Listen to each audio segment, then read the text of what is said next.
बैठे ला दो पर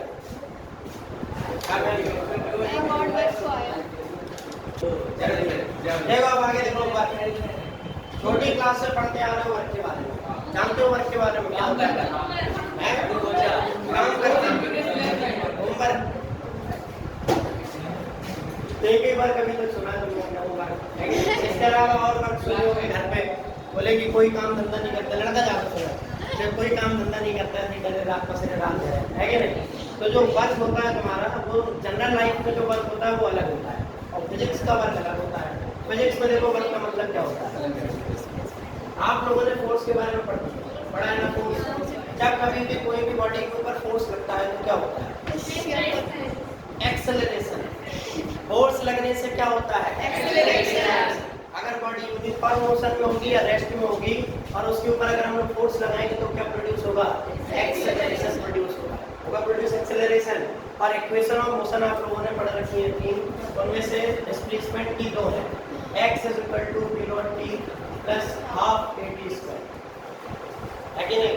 जैसे एक्सेलरेशन प्रोड्यूस होता है क्या चेंज होता है क्या चेंज होता है डिस्प्लेसमेंट तेजी से बढ़ना चालू हो जाती है। तो जैसे हम किसी भी बॉडी के ऊपर फोर्स लगाते हैं तो उसके अंदर इनडायरेक्टली क्या प्रोड्यूस होता है डिस्प्लेसमेंट। क्या प्रोड्यूस होता है डिस्प्लेसमेंट। लेकिन क्या अगर हम फोर्स नहीं लगाएंगे तब भी डिस्प्लेसमेंट प्रोड्यूस नहीं होगा। अगर कोई बॉडी यूनिफॉर्म मोशन से चल रही है देखो अगर यहाँ पे एक्सेलरेशन हम 0 करते हैं तब भी x = क्या आएगा v0t क्या आएगा v0t। लेकिन ये फिर कैसा होगा कांस्टेंट ऐसा होगा ये हर टाइम इंटरवल पे सेम निकल के आएगा। मान लो एक्सेलरेशन कितना है 0 अगर एक्सेलरेशन 0 है तो x = कितना हो जाएगा v0 × t x = क्या हो जाएगा v0 × t। और फिर ये कैसा हो जाएगा कांस्टेंट मतलब यूनिफॉर्म मोशन में बॉडी रहेगी डिस्प्लेसमेंट चेंज नहीं होगी। अगर 1 सेकंड में बॉडी में 5 मीटर ट्रैवल करा है तो अगले सेकंड में कितना ट्रैवल करेगी 5 मीटर। ये कांस्टेंट हो जाएगा फिक्स हो जाएगा। तो जब कभी भी ऐसी कंडीशन हो कि एक्सेलरेशन 0 होगा तो क्या वास्तव में बॉडी अपने तरफ से कोई एफर्ट लगा रही नहीं लगा रही। न्यूटन का पहला लॉ हमने क्या बताया था कि कोई भी बॉडी अपने तरफ से कोई भी एफर्ट नहीं लगा सकती अपने तरफ से कोई भी काम नहीं कर सकती। अगर कोई भी बॉडी रेस्ट में है और वो चाहे कि वो रेस्ट से मोशन में आ जाए तो खुद से कभी भी वो मोशन में नहीं आ सकती। कब तक जब तक उसके ऊपर कोई दूसरी एजेंसी बाहर की एजेंसी फोर्स न लगाए। जब तक उसके ऊपर फोर्स नहीं लगेगा बॉडी किस में रहेगी रेस्ट में। और अगर कोई बॉडी यूनिफॉर्म मोशन में है तो वो चाहे कि वो रेस्ट में आ जाए तो क्या रेस्ट में आ पाएगी नहीं आ पाएगी। कब तक नहीं आएगी जब तक उसके ऊपर फोर्स न लगाए। तो हम कह सकते हैं कि कोई भी बॉडी अपने मन से कोई भी काम नहीं कर सकती मतलब कोई भी वर्क नहीं कर सकती। और तब तक वर्क नहीं कर सकती जब तक उसके ऊपर क्या लगे फोर्स। जब तक कोई एक्सटर्नल एफर्ट बॉडी के ऊपर नहीं होगा तब तक बॉडी के अंदर क्या जनरेट नहीं होगा एक्सेलरेशन और बॉडी खुद से कोई भी काम करने लायक नहीं ठीक। और यही काम जो होता है वही क्या होता है होता है कि नहीं होता है। तो जब तक हम फोर्स नहीं लगाएंगे तब तक बॉडी खुद से कोई काम नहीं कर रही इसका मतलब क्या नहीं कर रही जब हमने फोर्स लगाया तब क्या होगा क्या हुआ। और उसकी भी एक कंडीशन है कि जब हम बॉडी के ऊपर फोर्स लगाएं और फोर्स लगाने पे बॉडी में डिस्प्लेसमेंट आ जाए क्या आ जाएगा डिस्प्लेसमेंट। तब जाके हम बोलेंगे कि क्या हुआ है। 9th क्लास में भी आप लोग इसको पढ़ चुके हो आप लोगों ने पढ़ा होगा फोर्स इनटू डिस्प्लेसमेंट पढ़ा है कि नहीं पढ़ा है। तो वही फोर्स इनटू डिस्प्लेसमेंट है वो थोड़ी पढ़ा हो जाएगा अच्छे तरीके से समझ में आएगा। देखो फोर्स इनटू डिस्प्लेसमेंट होता है आपका वर्क। इसका मतलब क्या होता है कि जब भी हम किसी बॉडी के ऊपर फोर्स लगाएं और जिस डायरेक्शन में फोर्स लगाएं उसी डायरेक्शन में अगर बॉडी का डिस्प्लेसमेंट होगा तभी हम बोलेंगे कि क्या हुआ है।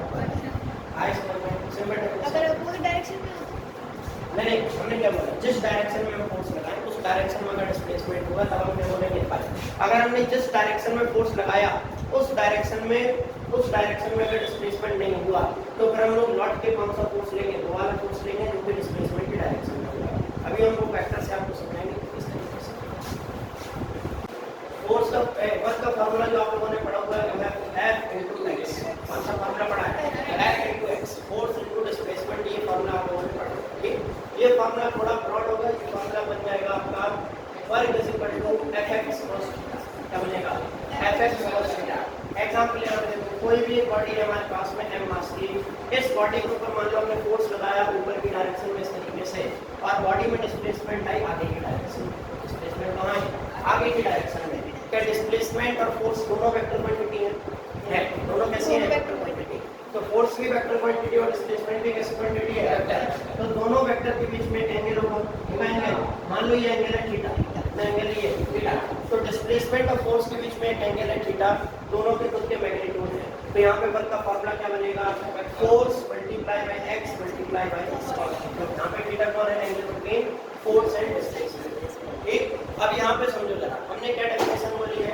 वर्क इज इक्वल टू होता है फोर्स इनटू डिस्प्लेसमेंट, लेकिन ये फोर्स किसके डायरेक्शन में होगा? Displacement. Work is equal to force into displacement, लेकिन फोर्स कौन सा लेना है आपको? जो डिस्प्लेसमेंट की डायरेक्शन में हो।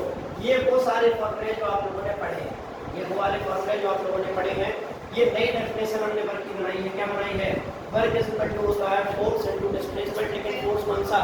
जो कि डिस्प्लेसमेंट की डायरेक्शन में। यही तो हमने बताया ना। अब जरा यहाँ पे देखो, हमने फोर्स कहाँ पे लगाया था? ऊपर की डायरेक्शन। फोर्स हमने कहाँ लगाया? ऊपर की डायरेक्शन में। डिस्प्लेसमेंट कहाँ हुआ है? आगे की डायरेक्शन। डिस्प्लेसमेंट कहाँ हुआ है? आगे की डायरेक्शन में। अगर इस केस के लिए हम लोग ये वाली डेफिनेशन लगाएं तो देखो जरा फॉर्मूला क्या होता है।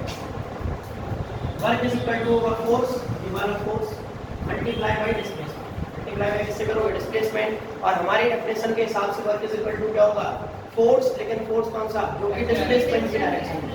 इसकी डायरेक्शन में हो, डिस्प्लेसमेंट की डायरेक्शन में हो, वो मल्टीप्लाई बाय डिस्प्लेसमेंट। अब जरा हमको देख के बताओ, क्या ये वाला फोर्स डिस्प्लेसमेंट की डायरेक्शन में है? नहीं।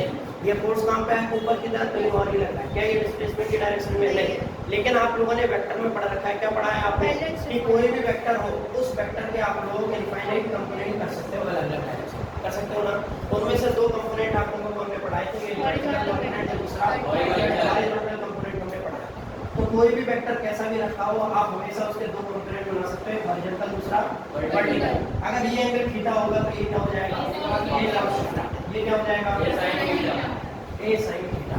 आप किसी भी वेक्टर का एक रेजोल्यूशन दूसरे वेक्टर के ऊपर हमेशा लेके आ सकते हो।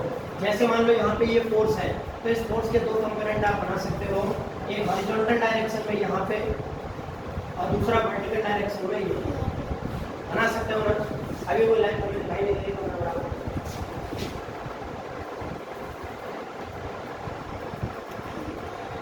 तो यहाँ पे आपने दो कंपोनेंट बना लिए। फोर्स का ये वाला कंपोनेंट क्या होगा? F cos theta. क्या होगा? F cos theta. ये वाला कंपोनेंट क्या होगा? F sin theta. तो ये हो गया F cos थीटा, ये क्या हो गया? F sin theta. अब जरा हमको बताओ कि डिस्प्लेसमेंट की डायरेक्शन में कौन सा फोर्स है? F cos theta. F cos theta. क्या F sin थीटा वर्क कर रहा है? नहीं कर रहा। तो यहाँ पे केवल F sin थीटा जो है वो डिस्प्लेसमेंट की डायरेक्शन में नहीं है। कौन डिस्प्लेसमेंट की डायरेक्शन में? F cos theta. यहाँ वर्क के फॉर्मूले में Fx किसके बराबर होगा? F cos थीटा के बराबर और मल्टीप्लाई बाय x, जो हो जाएगा आपका W is equal to Fx cos theta. ये वही फॉर्मूला जो आप लोगों को पहले पढ़ाया 9th क्लास में डायरेक्ट पढ़ा दिया था, displacement multiply by force and cos theta. यहाँ पे आप लोगों को कैसे पढ़ाया गया? वर्क इज इक्वल टू होता है फोर्स इनटू डिस्प्लेसमेंट, लेकिन फोर्स कौन सा? जो कि x की डायरेक्शन में, केवल वही। ठीक, तो आपने इस तरीके से इसको बता दिया। ये फॉर्मूला निकल के आ गया। अगर आपको पता, जैसे अगर मान कोई बॉडी है, ये बॉडी है, इस बॉडी को हमने इस तरफ को फोर्स लगाया, यहाँ को हमने फोर्स लगाया और जिस डायरेक्शन में फोर्स लगाया उसी डायरेक्शन में मान लो बॉडी डिस्प्लेस कर गई। डिस्प्लेसमेंट वेक्टर भी यहीं पे है। अब जरा वर्क का फॉर्मूला ऊपर की तरफ से निकाल के देखते कितना हो जाएगा? वर्क इज इक्वल टू क्या हो जाएगा? Fx। यहाँ पे आपने देखो वर्क इज इक्वल टू क्या लेना है? F into x, मतलब आपको फोर्स कौन सा लेना है? डिस्प्लेसमेंट की डायरेक्शन का और मल्टीप्लाई करना है डिस्प्लेसमेंट से। तो जरा यहाँ पे बताओ कि डिस्प्लेसमेंट की डायरेक्शन में कौन सा फोर्स वर्क कर रहा है? F। क्या फोर्स का कोई दूसरा कंपोनेंट है यहाँ पे? नहीं, केवल यही वाला फोर्स वर्क कर रहा है। तो वर्क इज इक्वल टू क्या हो जाएगा? Force into displacement. हमारी डेफिनेशन के हिसाब से ये फार्मूला बना, और जो फार्मूला आप लोगों ने पढ़ रखा है वर्क इज इक्वल टू होता है Fx cos थीटा, उसके हिसाब से भी देख लो जरा। वर्क इज इक्वल टू हो जाएगा फोर्स मल्टीप्लाई बाय x और cos थीटा। यहाँ पे थीटा कितना होगा? 0।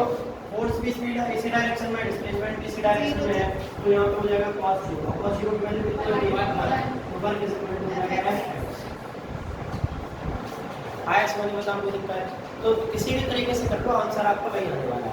लेकिन हमने यहाँ पे आपको बता दिया कि यहाँ पे cos थीटा का मतलब क्या है। यहाँ पे cos थीटा का मतलब है कि फोर्स का वो वाला कंपोनेंट जो कि डिस्प्लेसमेंट की डायरेक्शन में हो। और क्योंकि हम लोग एंगल हमेशा कहाँ से नापते हैं? डिस्प्लेसमेंट से। तो डिस्प्लेसमेंट से जब भी एंगल नापोगे तो फोर्स का कौन सा कंपोनेंट होगा साथ में? F। कौन सा वाला होगा? F। आया समझ में? अभी ऐसा होगा कि हमारा डिस्प्लेसमेंट करंट आगे हो गई, वो फोर्स यहाँ पे लगेगा और आप एंगल कौन सा मेजर कर रही है, होगा क्या? नहीं होगा।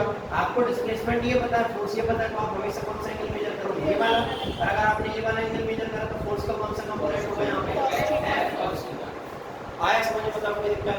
तो ये होती है वास्तव में डिस्प्लेसमेंट वर्क की डेफिनेशन। ये वर्क इज इक्वल टू होता है फोर्स लेकिन डिस्प्लेसमेंट की डायरेक्शन वाला मल्टीप्लाई बाय डिस्प्लेसमेंट।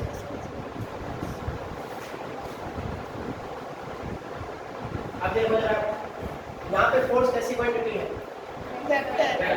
डिस्प्लेसमेंट कैसी है क्वांटिटी, वेक्टर। लेकिन क्या वर्क वेक्टर क्वांटिटी है? नहीं। वर्क कैसी क्वांटिटी होती है, scalar. Work is equal to होता है फोर्स इनटू डिस्प्लेसमेंट। लेकिन ये जो फोर्स आपकी वेक्टर क्वांटिटी और डिस्प्लेसमेंट आपकी जो वेक्टर क्वांटिटी है, ये डॉट प्रोडक्ट में इसमें होता है, डॉट प्रोडक्ट। और हमने बताया कि जब भी दो वेक्टर का डॉट प्रोडक्ट होगा तो आंसर क्या आएगा, स्केलर। तो अगर force vector multiply by displacement vector का डॉट प्रोडक्ट कराएंगे तो वर्क जो होगा वो कैसा आएगा, स्केलर। तो ये वेक्टर है, ये वेक्टर है, ये कैसा है, स्केलर। तो वर्क इज अ स्केलर।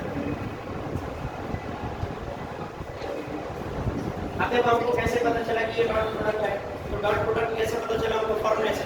हम लोगों ने दो फॉर्मूले पढ़े हैं कि ए वेक्टर डॉट बी वेक्टर किसके बराबर होता है, ए बी cos थीटा, और ए वेक्टर क्रॉस बी वेक्टर किसके बराबर होता है, ए बी sin थीटा।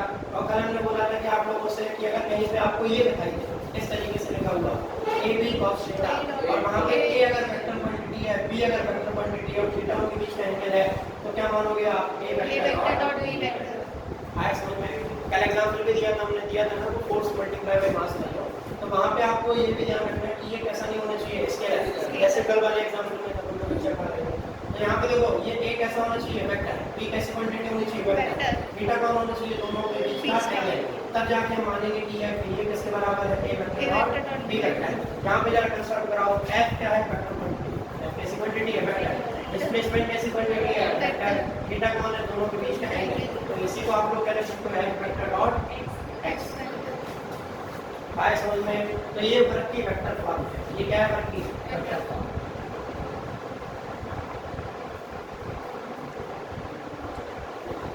तो अब इसके बाद डेफिनेशन लिखना चालू करो। इसकी यूनिट होती है जूल।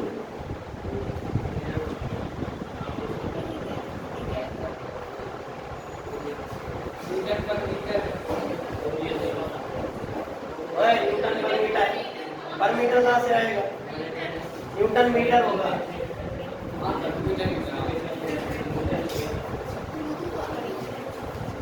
देखो वर्क की, एनर्जी की, दोनों की ऐसा यूनिट कैसे होती है, सेम। इसकी जूल होगी, एनर्जी की भी कैसे होगी,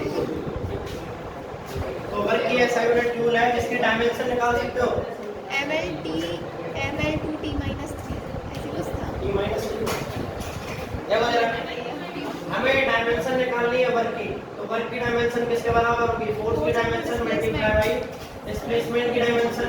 यहाँ पे वर्क की डायमेंशन फोर्स की डायमेंशन कितनी होती है, ml2t minus 2 mlt minus 2 क्या होती है, mlt minus 2 multiply by displacement मतलब लेंथ l। तो l2 कितना हो गया, ml2t l की पावर 2 t की पावर माइनस 2 ये हो गया डायमेंशन।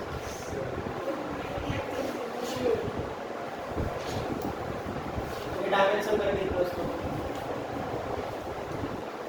बाकी डायमेंशन किस पे लेंगे, डायमेंशन।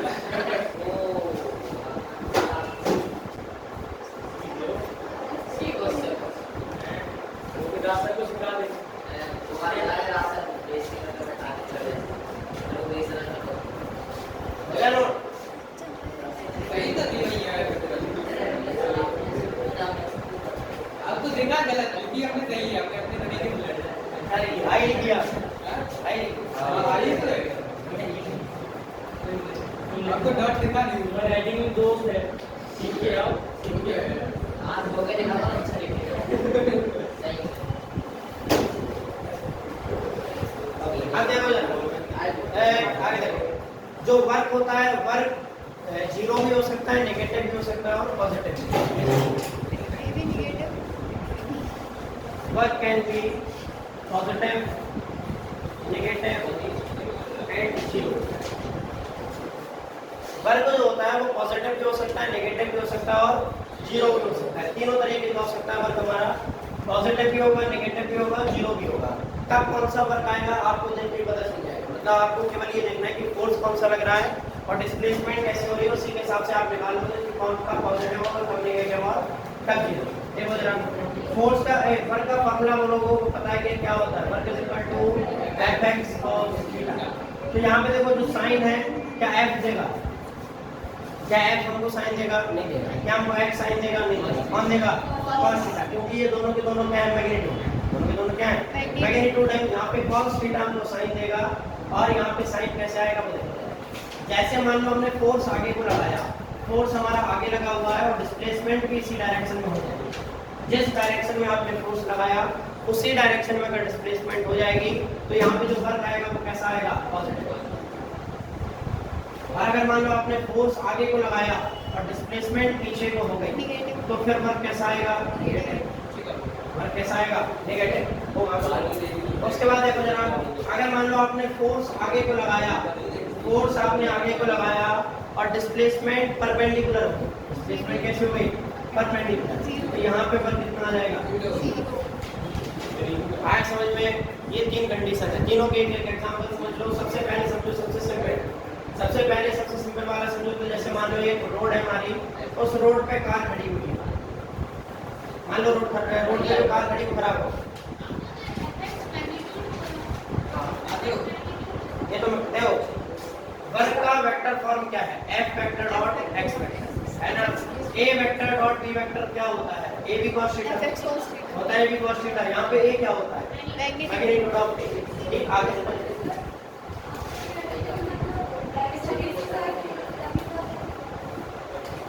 वही हम कह रहे हैं कि cos थीटा आपने लिया, यहाँ पे आपने क्या लिया, cos थीटा। और ये cos थीटा लिया ही क्यों है आपने, ताकि आप फोर्स का वो कंपोनेंट निकाल सको जो किसकी डायरेक्शन में है, डिस्प्लेसमेंट। देखो यहाँ पे फोर्स मान लो हमारा ऐसा लगा था इस तरीके से और डिस्प्लेसमेंट आगे थी, ये एंगल बीच में थीटा बना था, तो F cos थीटा कौन था, ये था डिस्प्लेसमेंट की डायरेक्शन।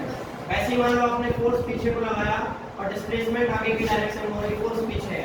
अब आपको कौन सा कंपोनेंट चाहिए जो किसकी डायरेक्शन में हो, उसकी डायरेक्शन में, तो वो कंपोनेंट निकालोगे कैसे, cos थीटा। ऐसे निकालो cos theta. F cos theta कौन होगा, component in direction of x। देखो फोर्स ये वाला भी लगाया, फोर्स ये कैसा था, आगे की तरफ, और ये वाला फोर्स कैसा होगा, पीछे की तरफ, तो आंसर कैसा आना चाहिए, नेगेटिव। ये फोर्स मान लो F है, तो ये वाला फोर्स कितना होगा, माइनस है, क्योंकि ये इस वाली डायरेक्शन में है और आपको फोर्स किसकी डायरेक्शन में चाहिए, डिस्प्लेसमेंट की डायरेक्शन में, तो आंसर कैसा आना चाहिए, माइनस होगा। फिर आप उस हिसाब से निकल जाएगा।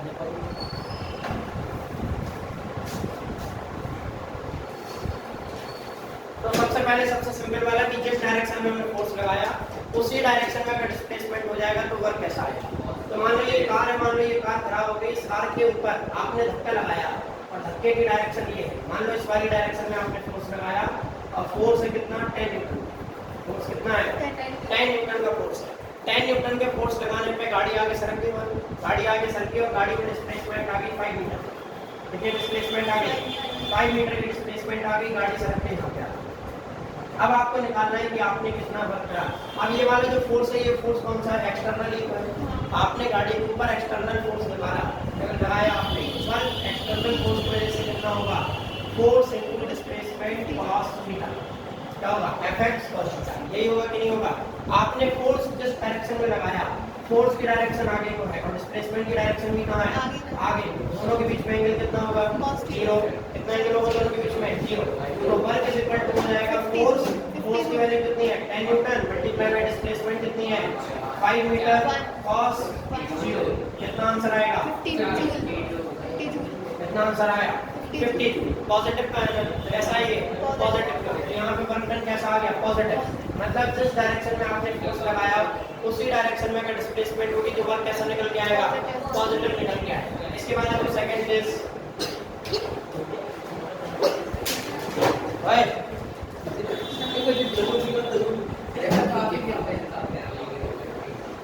सेकंड केस में मान लो ये गाड़ी है, ये गाड़ी चला रहा है मान लो विशेष पाल, ठीक है, ये वैसे दरिया में चला पाता है, बहुत बढ़िया एग्जाम्पल है कि जो नहीं चला पाता तो ये चला रहा है, ठीक है। तो मान लो ये गाड़ी चला रहा है, एकदम से इनके सामने आगे कोनो बच्चा चाह हुआ था, इनने गाड़ी के ब्रेक लगाया, क्या लगाया, गाड़ी के ब्रेक, वो पहले और वो इनसे छोटा है लेकिन वो है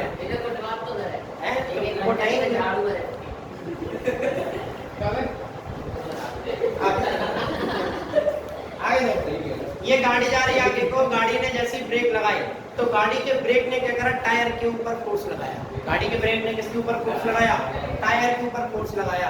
और फोर्स लगाया किस वाली डायरेक्शन में, पीछे की। कौन सी डायरेक्शन में लगाया, पीछे। क्योंकि आप जब ब्रेक लगाते हो तो ब्रेक क्या कोशिश करते हैं, आपको रोकने की। और कहाँ रोकने की कोशिश करेंगे, पीछे रोकने की कोशिश करेंगे। तो ब्रेक ने कहाँ पे फोर्स लगाया, पीछे को फोर्स लगाया। लेकिन डिस्प्लेसमेंट कहाँ पे हो रही, आगे, क्योंकि गाड़ी तुरंत रुकती नहीं है। आपने गाड़ी में ब्रेक लगा के गाड़ी तुरंत रुकती नहीं, आपने गाड़ी में ब्रेक लगाया तो गाड़ी सरकती हुई कहाँ तक जाती है, आगे तक। तो आपने ब्रेक भले ही लगा दी, ब्रेक ने फोर्स भले ही पीछे को लगा दिया, लेकिन डिस्प्लेसमेंट कहाँ पे हो रही है, आगे की तरफ। इस केस में वर्क क्या निकल के आएगा, इस केस में वर्क इक्वल टू होगा Fx cos थीटा, होगा Fx cos थीटा। F हमारा पॉजिटिव का है, x हमारा पॉजिटिव का है। cos थीटा में देखो थीटा कितना होगा, 180। थीटा कितना होगा, 180। तो यहाँ पे Fx cos 180 हो जाएगा और cos 180 की वैल्यू -1, तो ये आ जाएगा -Fx। वर्क कितना निकल के आ जाएगा, -Fx। लेकिन ये वर्क किसका है, ब्रेक का। ये वर्क किसका है, ब्रेक का। देखो वर्क दो चीजों के निकल के आएंगे, या तो फोर्स के निकल के आएंगे, इंडिविजुअल फोर्स के, नहीं तो फिर जो फोर्स लगाएगा उसका वर्क निकल के आएगा। तो यहाँ पे अगर हम ये बोल दें कि ये फोर्स ये वर्क निकालो फोर्स का, तब भी क्या निकल के आएगा, -Fx। और अगर हम बोल दें कि वर्क निकालो ब्रेक का, तो ब्रेक का भी कितना निकल के आएगा, -Fx। ठीक, तो यहाँ पे आंसर कैसा आ गया, नेगेटिव। नेगेटिव आएगा जब एंगल कितना है दोनों के बीच में, 180। यहाँ पे एंगल कितना था, 0। यहाँ पे एंगल कितना था, 0। तो दो केस हो गए, पहला केस हो गया पॉजिटिव वाला, दूसरा हो गया नेगेटिव वाला। सेम डायरेक्शन में फोर्स होगा और सेम डायरेक्शन में डिस्प्लेसमेंट होगी, तो कैसा आएगा, पॉजिटिव। और अगर मान लो सेम डायरेक्शन में फोर्स है लेकिन अपोजिट डायरेक्शन में क्या है, डिस्प्लेसमेंट, तो आंसर कैसा आएगा, नेगेटिव। अब यहाँ पे एक चीज और सीख लो जरा हमको बताओ कि पहले क्वाड्रेंट में cos की वैल्यू कैसी होती है, पॉजिटिव। तो अगर आपका एंगल 0 से लेके 90 डिग्री है, कितना है, 0 से 90 डिग्री, तो वर्क की वैल्यू कैसी आएगी, पॉजिटिव। वर्क कैसा होगा, ठीक। उसके बाद देखो जरा 90 से लेकर 180 तक कैसी होती है cos की वैल्यू, नेगेटिव। तो अगर आपका फोर्स की डायरेक्शन और डिस्प्लेसमेंट की डायरेक्शन में 90 डिग्री से लेके 180 डिग्री का अंतर है, तो वर्क कैसा आएगा, वर्क कैसा आएगा, आया समझ में भी नहीं आया, ठीक। उसके बाद देखो जरा यहाँ पे cos की वैल्यू कैसी होती है, नेगेटिव। यहाँ पे वर्क कैसा आएगा, नेगेटिव। यहाँ पे cos की वैल्यू कैसी होगी, पॉजिटिव। तो यहाँ पे वर्क की वैल्यू कैसी आएगी, आया समझ में भी नहीं आया, मतलब कोई दिक्कत। अब इसके बाद समझो जरा जीरो वाला केस। अब इसके बाद जीरो वाला केस, अगर जीरो वाला समझने से पहले एक हमको बताओ, जैसे मान लो ये टॉय ट्रॉली है, इस टॉय ट्रॉली को मान लो राघव खींच रहा है, ठीक है। राघव खेलने खिलौना चलाएगी भाई उम्र, ठीक है। तो मान लो इसने फोर्स लगाया ऊपर को, लेकिन डिस्प्लेसमेंट हो गई आगे, और कैसा आएगा, पॉजिटिव की नेगेटिव, पॉजिटिव। कैसा आएगा, पॉजिटिव। फोर्स ये है, डिस्प्लेसमेंट ये, दोनों के बीच में एंगल देख लो, कौन सा एंगल है, एक्यूट एंगल। एक्यूट एंगल का मतलब 0 से 90 डिग्री, और कैसा आएगा, पॉजिटिव। अब जैसे मान लो रावण ने आगे को खींचा, लेकिन इनके जो भतीजा थे, भतीजा ने खींचा पीछे को, और भतीजे की ताकत मान लो ज्यादा है, तो भतीजे ने पीछे को डिस्प्लेसमेंट इसको ले ली, तो फोर्स उसने यहाँ को लगाया, लेकिन डिस्प्लेसमेंट कहाँ को ले ली, पीछे को।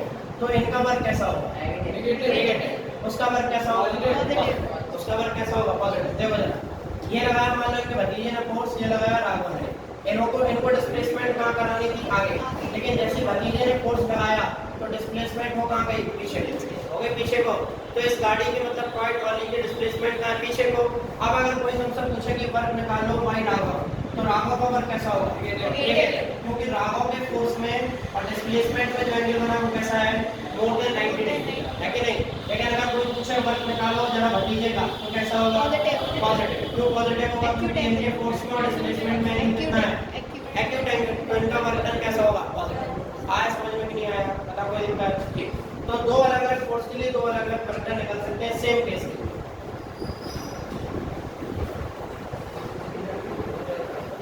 इसके बाद देखो जरा थर्ड केस। थर्ड केस में हमको कैसा केस लेना है, जब हमारा वर्क कैसा आ जाए, 0, तो वो केस होता है सबसे सिंपल वाला, सेंट्रीपिटल फोर्स। सबसे सिंपल कौन होता है, सेंट्रीपिटल फोर्स।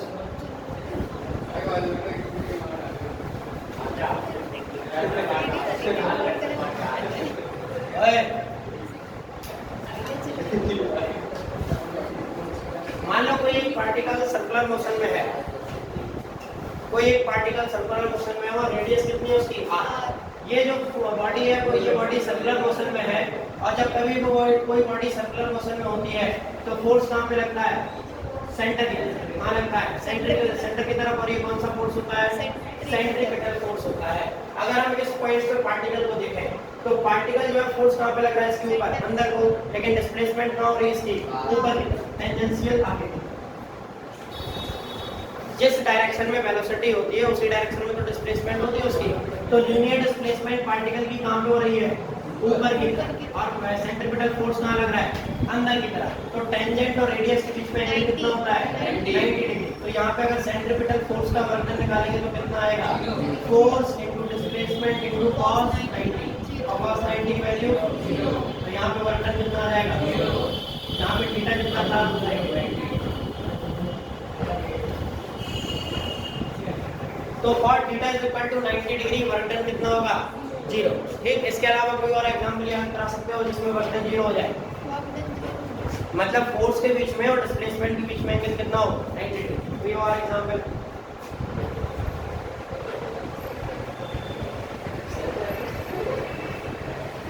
हाँ ठीक है, देखो जरा, सबसे सिंपल एग्जांपल है नॉर्मल रिएक्शन फोर्स का।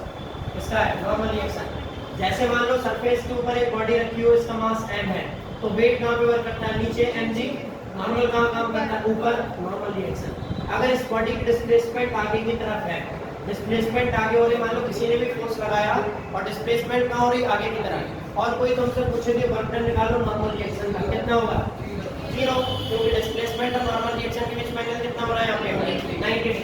और वैसे अगर कोई पूछे कि वेट का वर्क डन निकालो तो वो भी कितना होगा? 0। क्योंकि डिस्प्लेसमेंट आगे है, वेट कहाँ पे है? नीचे। आए समझ में नहीं आया कोई दिक्कत? एक एग्जांपल और करो तो समझ में आएगा। पहले ये चीज नोट करो। जब मॉडल रेस करा तो 3 मिनट रहती और फिर आगे जाएगा। हां मॉडल रेस करा तो 3 मिनट रेस देगी, बाकी सब 8 मिनट नीचे लगती है। कैसा लगा वो? ये बोल रहा आगे देखो, ये m मास की बॉडी है, ये एक स्लोप पे रखी है। किस पे रखी है? स्लोप पे। और इस स्लोप का एंगल है थीटा। कितना एंगल है? थीटा। ये मान लो किसी भी तरीके से ऊपर से नीचे की तरफ खिसकना चालू हो। ऊपर से कहां पे आ रही है? नीचे। स्लोप पे है ना, तो स्लोप पे काइनेटिक फ्रिक्शन किस में कन्वर्ट हो गया? स्टैटिक किस में कन्वर्ट हो गया? काइनेटिक में। और ये बॉडी अपने आप कहां आना चालू हो गई? नीचे की तरफ। तो ये बॉडी मान लो नीचे की तरफ डिस्प्लेस कर रही है x डिस्प्लेसमेंट। क्या डिस्प्लेसमेंट है? x। तो यहाँ से लेके यहाँ तक मान लो डिस्प्लेस कर गई बॉडी, और डिस्प्लेसमेंट कितना है? x। बॉडी यहाँ पर कुछ फोर्स लगा। ठीक। अब फोर्स जो लगा होगा, देखो वो कौन से फोर्स है? पहला फोर्स लगेगा वेट का। पहला फोर्स कौन सा लगेगा? वेट का फोर्स कहाँ पे होगा? डाउनवर्ड mg फोर्स नीचे की तरफ होगा। उसके अलावा कौन होगा? नॉर्मल परपेंडिकुलर होगा सरफेस से। और उसके अलावा कौन होगा? फ्रिक्शन। बॉडी नीचे को मूव करे तो फ्रिक्शन कहाँ पे लग रहा होगा? ऊपर साइड। ये लग रहा है फ्रिक्शन का फोर्स, और ये लग रहा है 3 फोर्स इसके ऊपर लग रहा है। बॉडी नीचे को आ रही तो फ्रिक्शन फोर्स कहाँ पे लगा? पीछे की डायरेक्शन में। नॉर्मल रिएक्शन सरफेस के हमेशा परपेंडिकुलर होती है तो नॉर्मल लग गया, और वेट हमेशा कहाँ पे लगता है? नीचे की डायरेक्शन में। तो कुछ ये फोर्स लगे हैं। अब जरा हमको निकाल के दिखाओ, work done by normal reaction, work done by friction force and work done by weight. Direction निकालो, वो डायरेक्शन तुम लोग निकालो।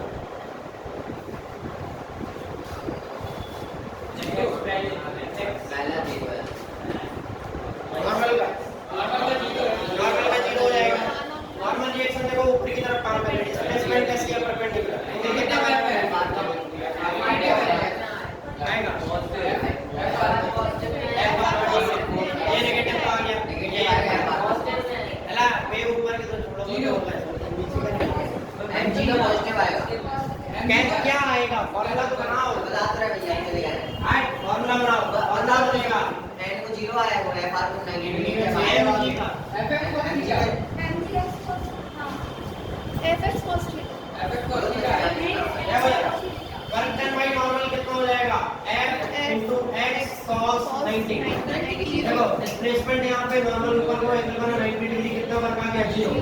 फ्रिक्शन फोर्स का देखो, फ्रिक्शन फोर्स पीछे को है, डिस्प्लेसमेंट आगे को है, ये हो जाएगा fr into x cos 180। कितना आएगा? ये माइनस fr into x। ये आ गया। वर्क डन बाय mg निकालना है, तो mg कहाँ पे वर्क कर रहा है? नीचे की तरफ। mg कहाँ पे वर्क कर रहा है? नीचे की तरफ। डिस्प्लेसमेंट कहाँ है? यहाँ पे। देखो जरा इस वाले पॉइंट पे एंगल निकालने की कोशिश करो। वर्क डन कहाँ पे है, वेट कहाँ पे है, नीचे, mg कहाँ पे है, नीचे, डिस्प्लेसमेंट कहाँ पे है, यहाँ पे, ये x है, हमें चाहिए दोनों के बीच का एंगल, क्या चाहिए हमें दोनों के बीच का एंगल, कितना एंगल होगा 90 माइनस थीटा, कितना एंगल होगा 90 माइनस थीटा। देखो जरा वेट नीचे पर, तो ये लाइन पूरी नीचे लेके आओ, ये थीटा है तो ये कितना होगा, ये 90 है, ये थीटा है तो ये एंगल कितना होगा 90 माइनस थीटा। निकलवाया कि नहीं निकलवाया, तो वेट के बीच में और डिस्प्लेसमेंट के बीच में कितना एंगल है 90 माइनस थीटा। तो यहाँ पे हो जाएगा वेट, मतलब यहाँ पे वेट हो जाएगा F multiply by displacement into cos 90 minus theta. ये थीटा कौन है, angle between force and displacement, force नीचे की तरफ है, डिस्प्लेसमेंट यहाँ पे, दोनों के बीच का एंगल कितना है 90 माइनस थीटा। फोर्स की वैल्यू कितनी है m इनटू g, वेट कितना है m इनटू g, ये हो जाएगा mg x cos 90 minus theta, और cos 90 माइनस थीटा क्या होता है sin थीटा। ये बड़ा नहीं है, साइड से क्या है cos थीटा के लिए निकाल के जाओ, आगे देखो जरा समझ लो दोबारा से, डिस्प्लेसमेंट कहाँ हो रही है, नीचे, वेट कहाँ पे काम कर रहा है, नीचे। हम लोग जब वर्क का फॉर्मूला लगाते हैं तो वर्क इज इक्वल टू होता है force into displacement into cos theta. Force होता है मैग्नीट्यूड फोर्स का, x यहाँ पे डिस्प्लेसमेंट है, थीटा कौन होता है angle between force and displacement.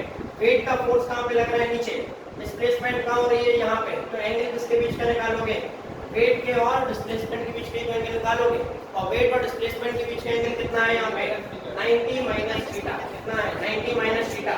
इस डायग्राम से नहीं आया समझ में, तो यहाँ पे समझ लो, बॉडी पूरा नीचे को आएगी, इस तरीके से वेट काम करेगा, ये एंगल 90 डिग्री है, ये एंगल थीटा है, तो ये एंगल कितना होगा 90 माइनस थीटा, कितना एंगल होगा 90 माइनस थीटा। इसका मतलब थीटा की वैल्यू कितनी है 90 माइनस थीटा, कितना एंगल है 90 माइनस थीटा। तो force into displacement into cos 90 minus theta, force की वैल्यू mg है, डिस्प्लेसमेंट x है, cos 90 माइनस थीटा क्या होता है sin थीटा। तो यहाँ पे वर्क डन बाय वेट कितना होगा mg है sin थीटा।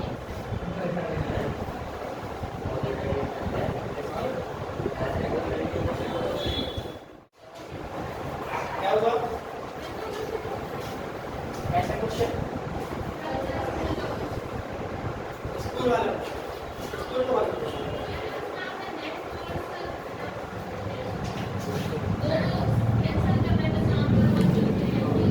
वो जैसे समझ लो, यहाँ पे हमने जो वर्क निकाला वो कैसे निकाला, इंडिविजुअल फोर्स के लिए निकाला नहीं निकाला, क्या हमने यहाँ पे नेट फोर्स के लिए निकाला था, नहीं। देखो अगर नेट फोर्स यहाँ पे निकालना चाहो तो mg नीचे को है, n ऊपर को है, फ्रिक्शन यहाँ पे है, नेट फोर्स निकालोगे तो इसका वेक्टर सम कराओगे, जो भी फोर्स निकल जाएगा फिर उसके लिए वर्क निकालोगे। तो क्या हमने वैसे वर्क निकाला, नहीं। हम क्या कहना चाहते हैं कि वर्क कैसे निकलता है, हर इंडिविजुअल फोर्स के लिए अलग है। यहाँ पे फोर्स के, यहाँ पे वर्क डन के कैसे निकाला आपने, हर इंडिविजुअल फोर्स के लिए अलग अलग निकाला, मतलब नॉर्मल का वर्क डन अलग है, फ्रिक्शन का वर्क डन अलग है, वेट का वर्क डन अलग है, तीनों फोर्स अपने अपने काम करते हैं अलग अलग तरीके से। आज समझ में नेट नहीं निकलता, नेट फोर्स के लिए वर्क डन नहीं निकालते, किसके लिए निकालते हैं इंडिविजुअल फोर्स के लिए।